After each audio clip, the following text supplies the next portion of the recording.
Welcome to the talk show Promising Bangladesh, sponsored by Crown Cement. And this is Sinha M.S. Sayeed anchoring this very talk show. Viewers, today we have invited two very, very important guests. One is Professor Dr. Imtiaz Ahmed, an authority on global politics, relations and strategies. How are you, Mr. Imtiaz? I'm fine, thank you. Well, other being ASMA, Awal, former Rear Admiral and former Ambassador to the Republic of Maldives. How are you? Fine, thank you. Thanks for having me. Well, Dr. Imtiaz, many things are going on at this time, especially centering the visit of Prime Minister Sheikh Hasina to India. What is your overall assessment, especially Tista waters? Thank you. I think it turned out to be a routine visit, largely because India's election, there was a little bit of surprise in Indian election, particularly with BJP not coming out with the kind of majority that would have allowed BJP to form a government on its own. So they had to go for a coalition government, which probably was not the idea that BJP had before the election. They were hoping as many as 400 seats, which they did not get. And also in West Bengal, the election also was a little bit outside what the media was trying to project, that BJP would do good, but then it turned out that Mamata Banerjee's Trinamool party really made a large gain in West Bengal. So given India's election, and our Prime Minister, as you know, visited the inauguration, which was, I think, well received in Delhi. But the time frame for the next visit, I think, was too short. Any visit should not be symbolic. I think more important is what's the outcome of the visit, and that's more important. But somehow I think policymakers in Delhi probably wanted our Prime Minister to come to Delhi before she goes to China, to give an impression probably at home that Bangladesh is closer to Delhi. So when it came to outcome, we ended up with 10 MOUs, 7 new ones, no doubt, which can which can make a difference if they are implemented, if and when they will be implemented. But that if and when is a big one. But somehow the issue on Tista, I think the idea was kind of a new one, because earlier India's position was that they would share water with Bangladesh, and some 12 years back we did have a draft agreement ready. West Bengal did not agree, and Delhi time and again was saying that, we'll try to convince West Bengal and they will come on board eventually, etc. But that never came. So during the election, India's Foreign Secretary came to Dhaka to brief Bangladesh that they are now thinking of joining the Tista Water Management and Restoration Project, which is a Bangladeshi project. It's not a China project. Only that China showed interest in funding the project and working with Bangladesh on that particular management and restoration. So that's the first change we got during the election time, which was also surprising, because normally during the election time, normally don't see visits like that, but they were so confident that they will come victorious with big margins. So they were thinking that we could continue doing business or talking with Bangladesh in the same manner that we did in the previous 2 terms of Narendra Modi. So that was a change, and that was reflected in the joint agreement that Delhi wants to assess and would send experts to see what can be done. But within 48 hours, that particular clause became almost meaningless, I would say, because Trinamool Congress, Mamata Banerjee came out with a 2-page letter making it very clear that West Bengal would not agree, and she questioned Modi that how come you are talking about water sharing, etc., even the renewal of the Farak agreement without West Bengal's presence. And she made it very clear that she pointed out that Sikkim was diverting water, and we have never resolved that issue. So, there is no question on part of West Bengal to agree to any sharing or even linkages. There was some idea floating around that maybe Delhi was contemplating linking other rivers in West Bengal with Tista and bringing water, but that also seems to be now out of the question.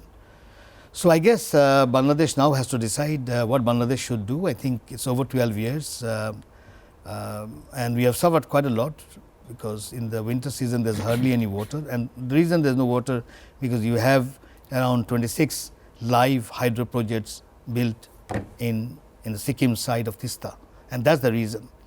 And I have always said that Mamata's contention has some validity, because her point is whatever the water in the winter season that will flow from Sikkim to West Bengal, there is hardly any water, and they are not going to dismantle the 26 hydropower projects.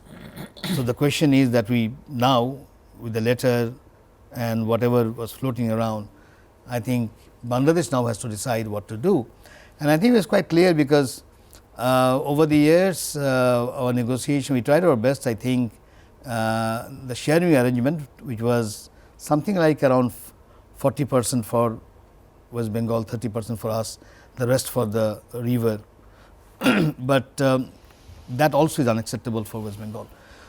So, now Bangladesh's idea was to restore or to conserve the water during the rainy season when you have more water, and I guess way out is that kind of a structure that one is to build within Bangladesh, so that you conserve the water during the rainy season and let it flow during the lean season.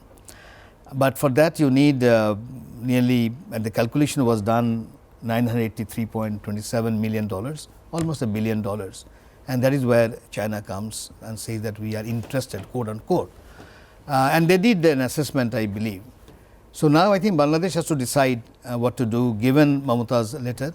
So, I believe if we can resolve the way Bangladesh is thinking, it will also help India, because if it gets resolved,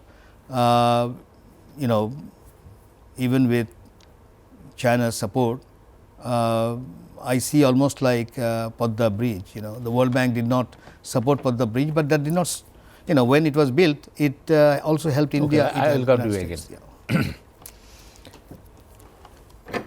Mr. Awal, you listen to what Dr. Imtiaz already said.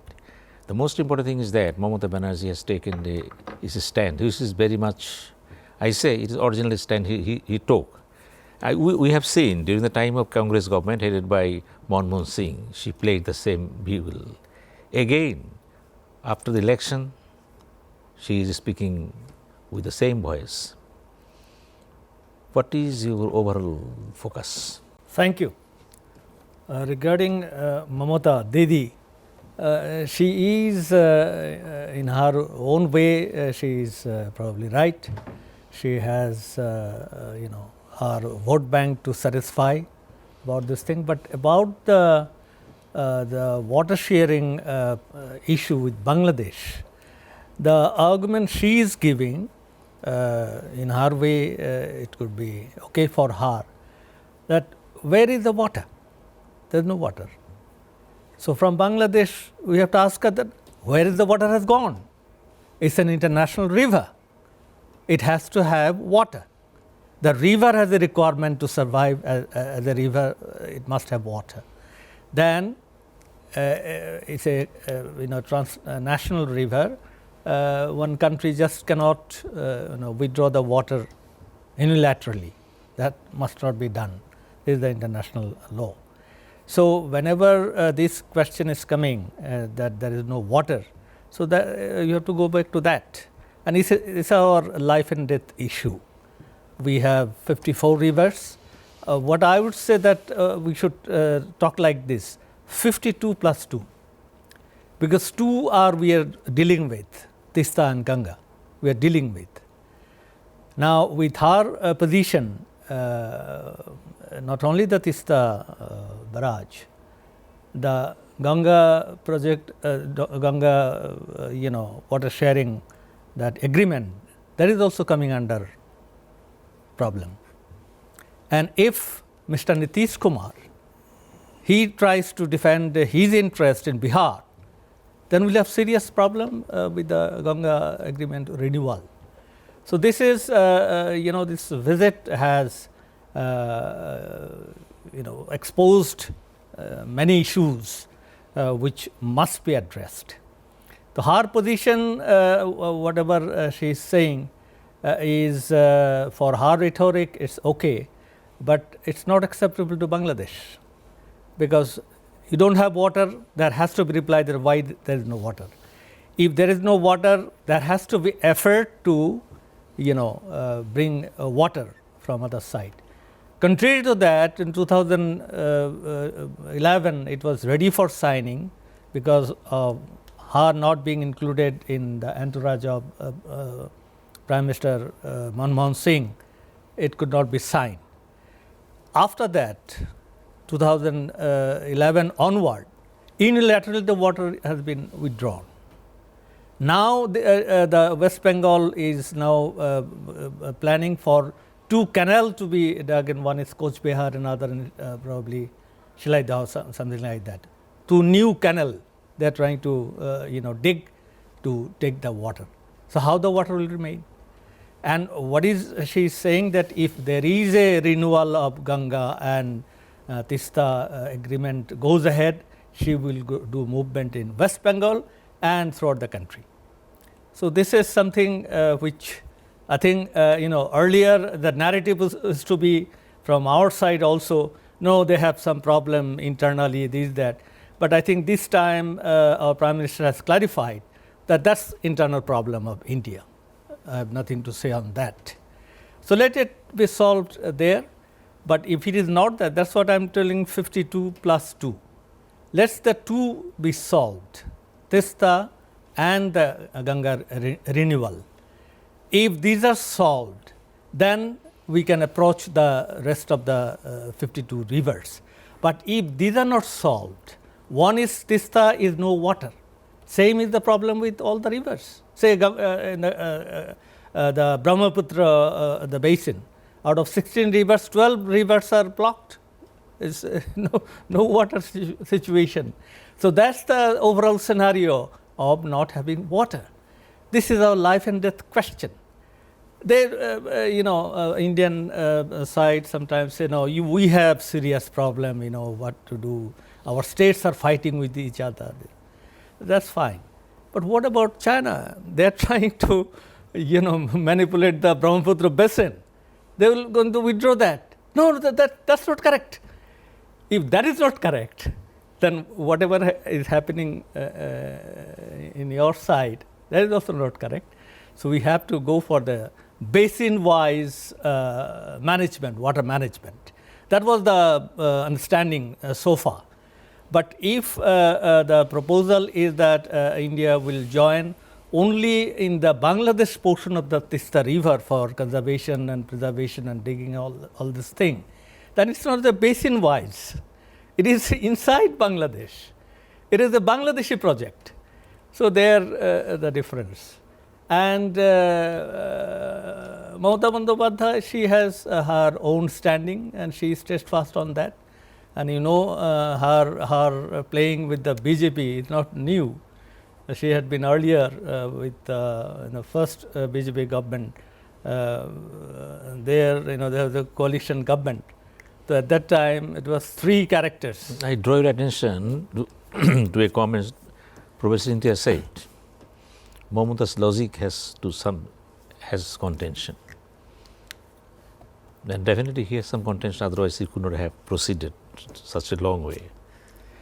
Now, Without involving West Bengal, Yeah. is it possible in the part of Bangladesh to have the solution? At this stage, I will go what our Prime Minister has said, that that's an internal matter of India. We have said that, sending Hilsha, Shari and cajoling Didi, all that has been done over the years. So now there is a clear position. She has said that if any water is given to Bangladesh. Well, thank you very much. We are going for a short break. Viewers, we are going for a short break. Please keep watching.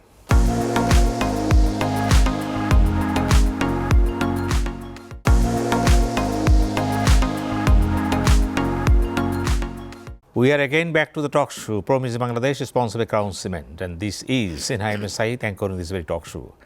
Today we are having talks with Professor Imtiaz and former Rear Admiral and Ambassador to Maldives, ASMA Awal. Dr. Imtiaz, you listen to the speeches of Mr. Awal, and he has digged so many things here.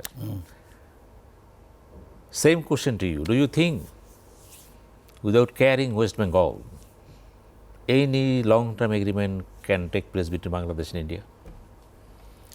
No, the easy answer is no, mainly because in the Indian constitution, water is a state subject.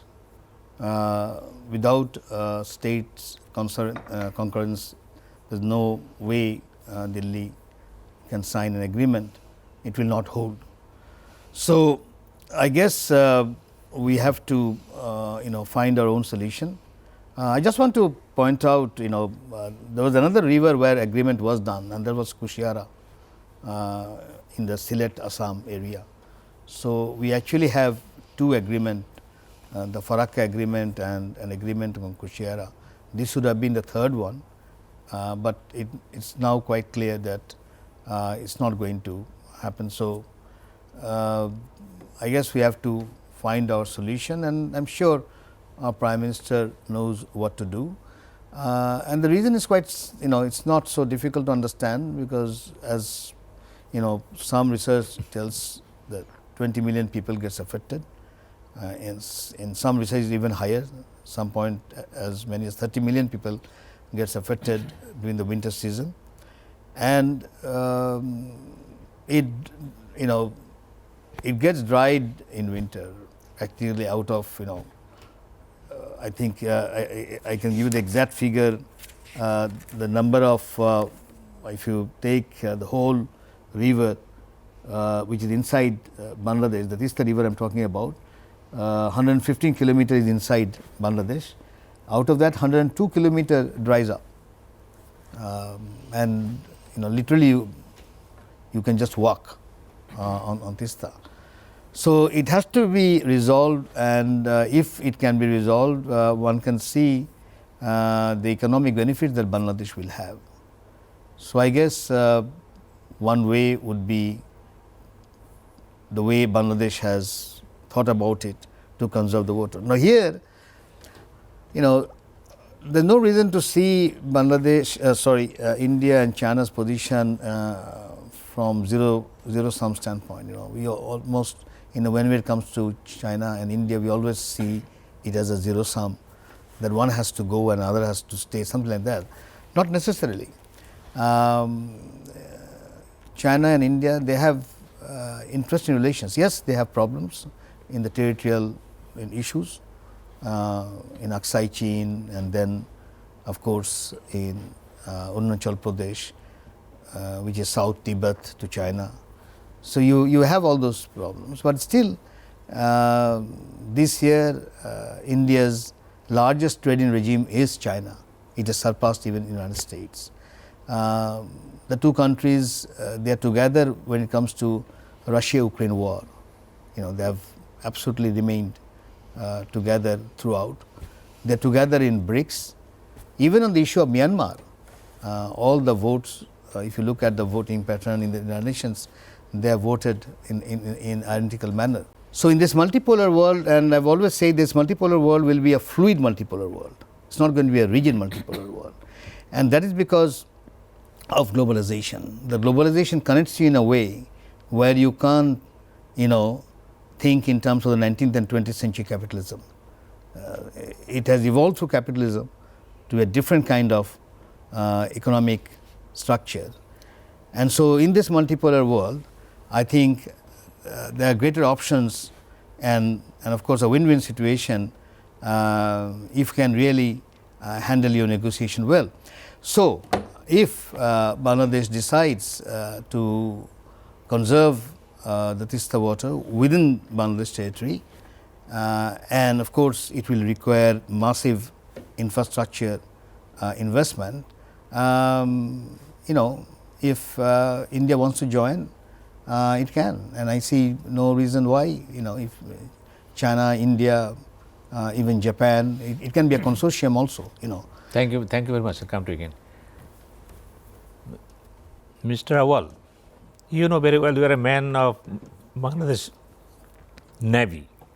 Recently, many incidents taking place along the border between Myanmar and Bangladesh, and Cox's Bazar, especially the Teknaf, is a volatile area, and Saint Martin Deep is a point of discussion everywhere, and everybody is having a pleasure with the conclusion the 3 ships of Myanmar already in Bangladesh.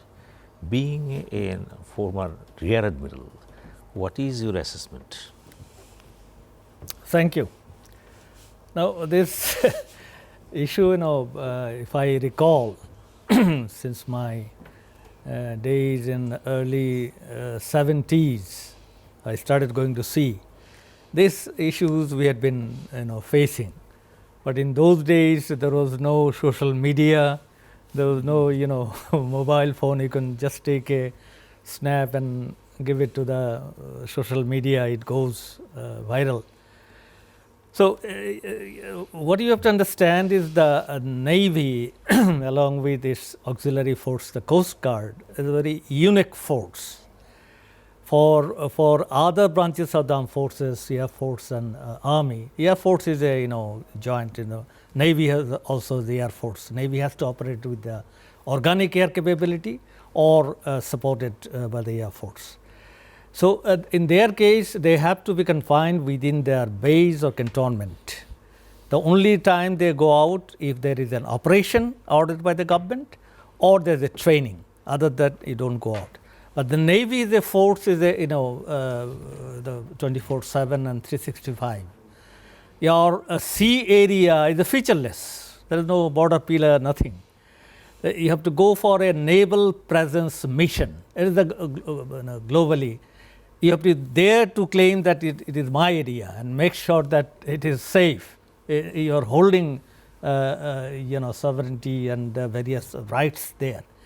So, in St. Martin's area, there are always naval ships and Coast Guard ships on patrol. They are already there.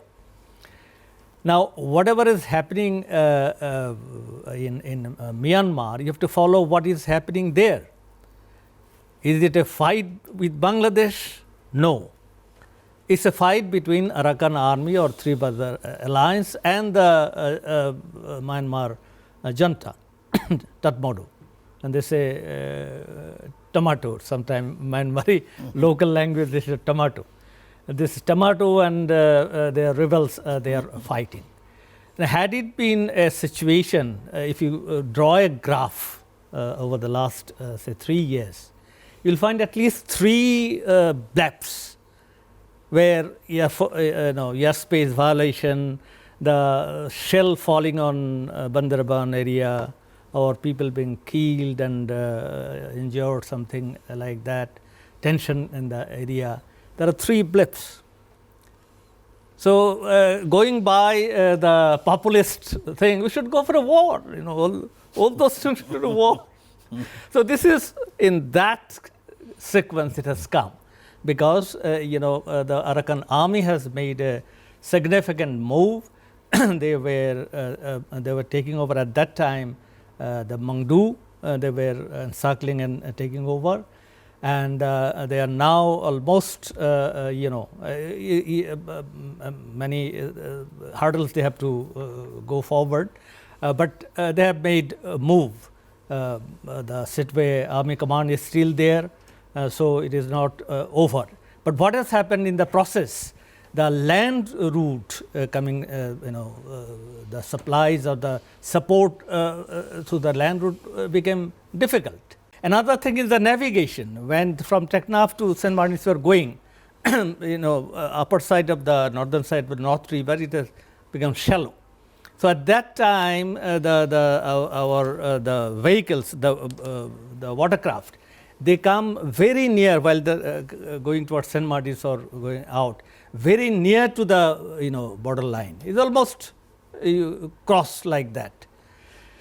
So at that time there was some exchange of fire, some shot came. So this was the situation. Was it targeted on Bangladeshi watercraft? No, it was not. Then they could have done that. And why, when the junta is on fire, they are losing ground, only the big cities are under their control. But that control is good enough to control Myanmar. I'm not going to that. So there, and he is firing his generals, senior general, he is firing his commanders, left and right. He doesn't have time to come to St. Martin's or do something. What is the purpose? So the naval ships and the Coast Guard ships were there. They were defending the area, and there was no requirement for, as the forces, as I said, the unique characteristic of the naval forces, they are already deployed. Now, government has to say, in this situation, had it been a wrong-headed government, escalate. That's the order to be given. Then you will see the naval ships and others. So is it the political level, should it be the decision? It was wisely handled and no escalation was done. And our chain of communication through the ISPR is a lengthy one. It takes time to be given there. There is a lesson that in the age of social media, as I was discussing off the air, the Navy is very poor in media handling. You have to be very, very prompt. Before somebody goes to the media, you have to be on guard and give it to them. Thank you. Navy has given the clarification. Absolutely yes. Right. Thank you. But it is a little bit of delay. Yeah. That's the creation. It doesn't matter. Problem. Thank you very much. Otherwise, we are fine. Thank no you very problem. much, Mr. Awal. Viewers, we're going for a short break. Please be with us.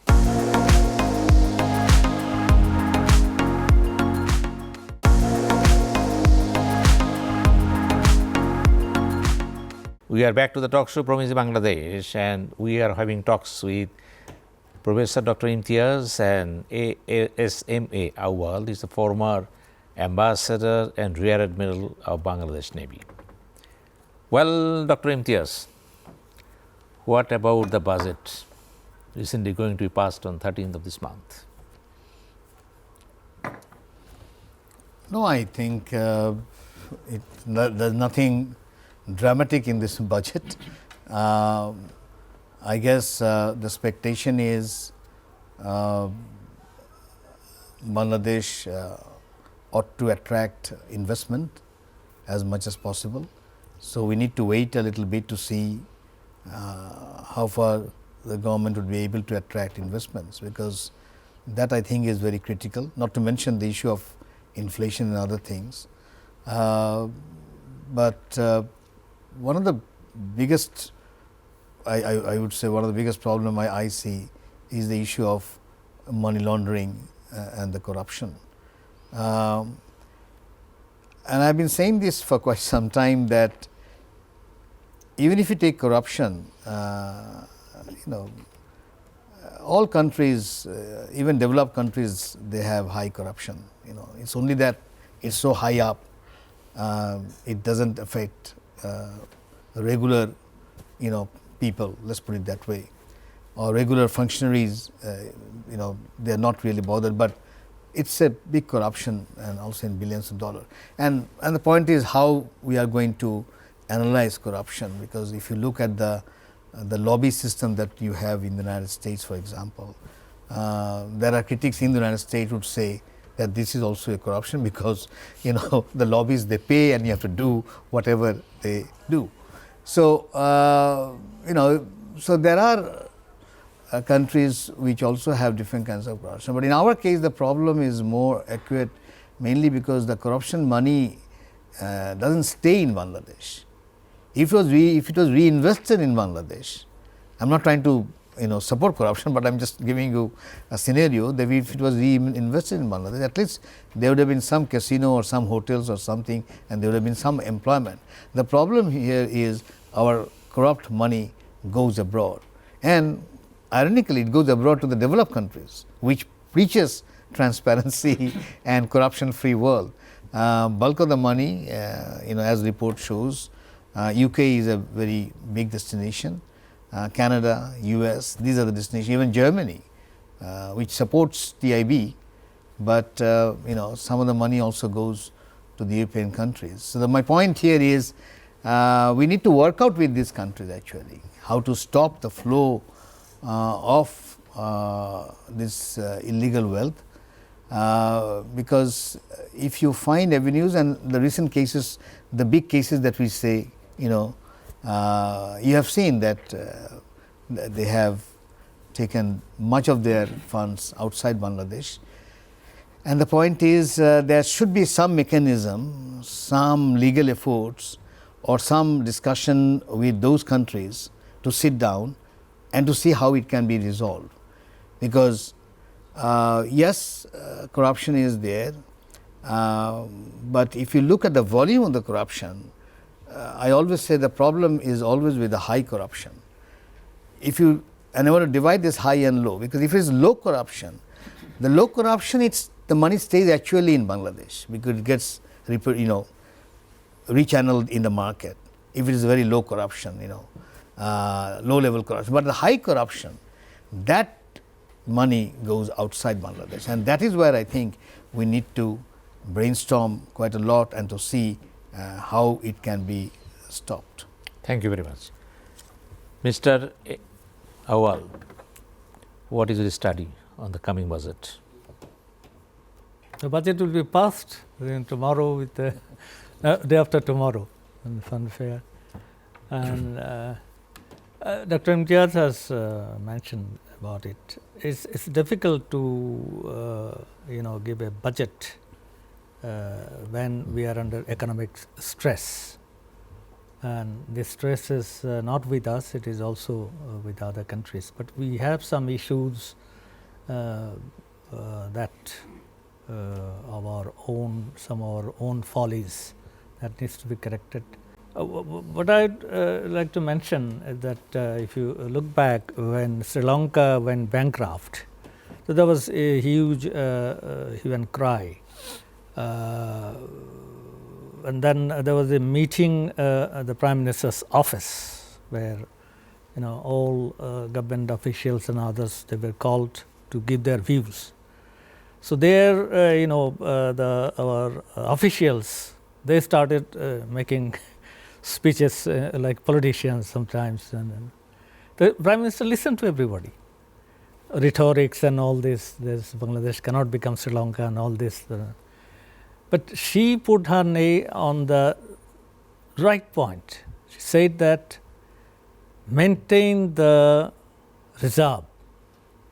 It must be managed properly so that it doesn't go down. And food security. So there I think her identification of the determination of the problem was clinical. But was it followed up by the establishment? Then probably we'd have better off. Now reserve is coming with the added money of 1.5 billion of IMF and all this thing. So even in the food security, always it is mentioned by the Prime Minister. Again, we take it granted. Our the farmers, they are the heroes. They keep us feeding. But there is a serious stress and that should be looked into.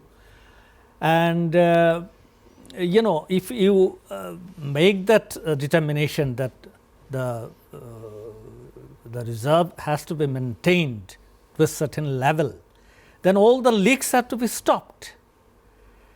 Now, have we seen those you know, all-out efforts on the war footing that we will stop all leakages? Rather, we even see that people are you know, drawing money from the banks where ordinary people cannot draw, and then they are getting out, criminal getting out of the country. So he has not kept the money, he must have laundered the money.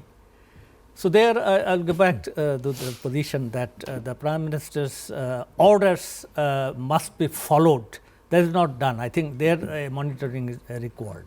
And along with that, I'll come to the thing, what is important for us to get the FDI, foreign direct investment, because loan, we have issues with the loan now. It is percentage wise fine, but the payment in dollar, 3 billion we have paid. So that's a huge amount. And you know, the point I'm coming to, that the fund that is to come, we have to have a lot of work on that, how to attract the foreign funds for the you know, economic zones that we have created, because there's no alternative to you know, go for export. So before anything we do, so we must ask India that there are 2 EZ given to you. Please invest here. Send it to your northeast. That's a quick way of you know, raising the export. The China has been given the economic zone. Please invest, because if you don't invest, if you only give us loan, that's a difficult thing to pay. IMF, you know, the chief economist, the Geeta Gopinath, she has now become the deputy managing director. She has risen. She looks young, but she is, you know, quite experienced and taught in Harvard. She has given a lecture recently. I was following. What she is telling that you know, through the Cold War and now there is a new situation of multipolar world. So graphically, what she has shown that Cold War situation and now, there's not much of difference. There were the 2 groups. Economically, they were isolated, but here, coming here, there is a grouping now is America plus, the American allies and all, China plus, China and with which the countries are having better trade or better understanding, and not aligned or non-aligned countries. There are 3 groups. And the criteria she has given, the UN voting pattern and various crisis response and all these things, that's how the grouping has been done. Now, there is issue here that what is happening between this group. What has happened is the investment has dropped, and the geopolitics is deciding the investment and the your what is that called, the trade. Both are being decided by the geopolitics. To whom you trade with, to where do we invest. That's why our investment is drying out. Thank you. In this, just to finish, in this context, she has mentioned 2 countries, Mexico and Vietnam. They are the beneficiaries in this thing, because there is trade you know, rivalry between US and China and all these blocks. So they are becoming the beneficiary. China and is trading more with Vietnam and Mexico, and they are trading with USA. So this is the position where we should place ourselves. Vietnam is our competitor, very you know, compatible situation. We should follow that example and make ourselves attractive for investment and make our potentials go, and must you know, stop all leaks. Thank you very much, Mr. Awal. Dr. Imtiaz, just 1 minute. What is your conclusion?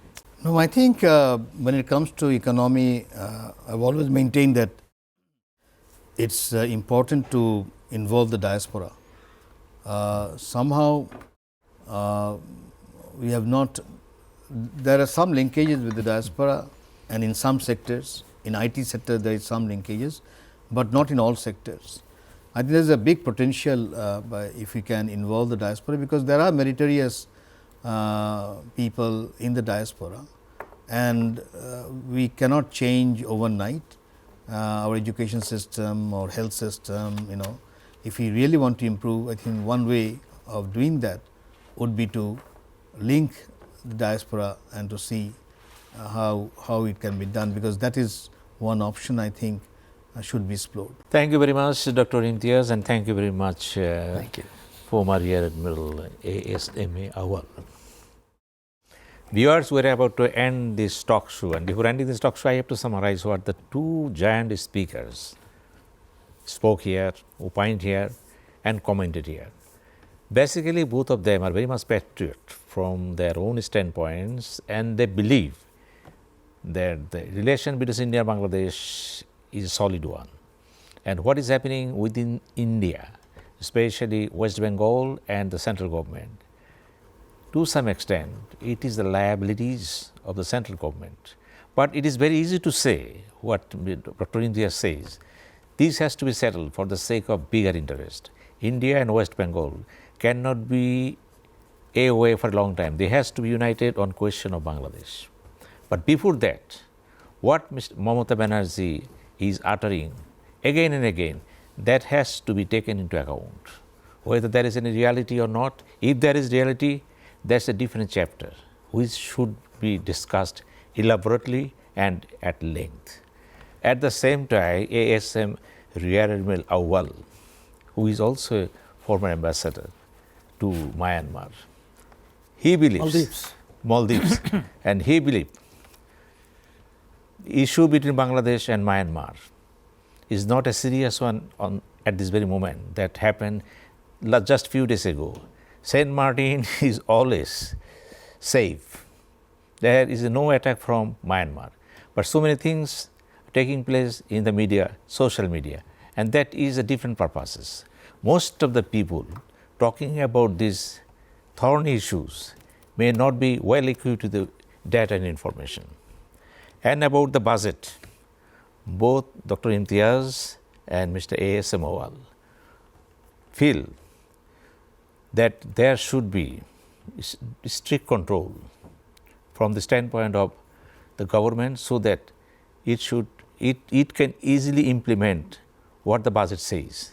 There is a lot of gaps between sayings and doings, and there is a post number one problems in Bangladesh. Dr. Imtiaz also believes the black money should not be allowed to go high. At the same time, money laundering should be stopped, and to invite the foreign investors, more and more strategic steps should be taken, so that they may feel that Bangladesh is a land of investment. And with this conclusion, let us hope that Bangladesh should go a long way, and Bangladesh is going a long way, and Bangladesh shall continue to move what you want. And thank you very much.